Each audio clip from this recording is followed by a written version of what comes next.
Even though you won't really need any exterior devices to work with After Effects effectively, it's always a good idea to bring in different elements so that your compositions are more unique. For example, did you sketch anything that you might want to bring into a composition to use as a background or as a character or as a prop? Well, in that case, you want to get it into your computer by scanning it in. Scanners really don't cost very much these days, and they all come with the software available so that your computer should be able to recognize it. I typically scan through Adobe Photoshop, but the scanners do have their own software and their own interfaces, so you can scan through the software that comes with them. Likewise, a lot of printers these days, which I'm going to talk about in just a minute, also have scanning functionality. By the way, a technique that a lot of people are using these days, including myself, is emailing photos that you take yourself through your digital camera or your phone. For example, I use my iPhone to take pictures of sketches I do. I email those sketches to myself, and I start working with them in Photoshop. So that's one way you can use scanning and photographs to get your own images to After Effects. Speaking of digital cameras, I don't go anywhere without my digital camera.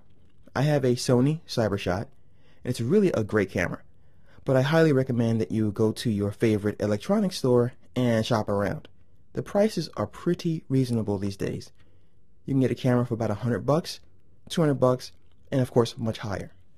The advantage to using a digital camera is that you can take pictures of textures that you can use for backgrounds. You can take pictures of people that you want to animate by moving the picture around, or taking a picture of something that's against a pretty plain backdrop. Say you want to animate your friend and you have him stand against a white wall. Well, it's pretty easy to get rid of that white background, and then you can bring your friend into After Effects and use the puppet tool to animate him, whether he likes it or not. Getting back to printers. Printers, once again, like everything else, are really coming down in price. And a lot of them have multiple functionality. They can print, they can scan, they can fax, they can make coffee. Well, the last one's just a little hope on my end. But anyway, you can print things out, such as, let's say you take a paintbrush and you put some splatter effects on it. You crumple a piece of paper up, and then you scan that in your computer, you print it back out, you do some more stuff to it, scan it back in, and you can really come up with some really intricate patterns that way. And last but not least, something that just makes your life a little bit more comfortable when it comes to working with After Effects or the computer period is a digital tablet. And I use a Wacom tablet, and you can go to Wacom.com and check out the different tablets available.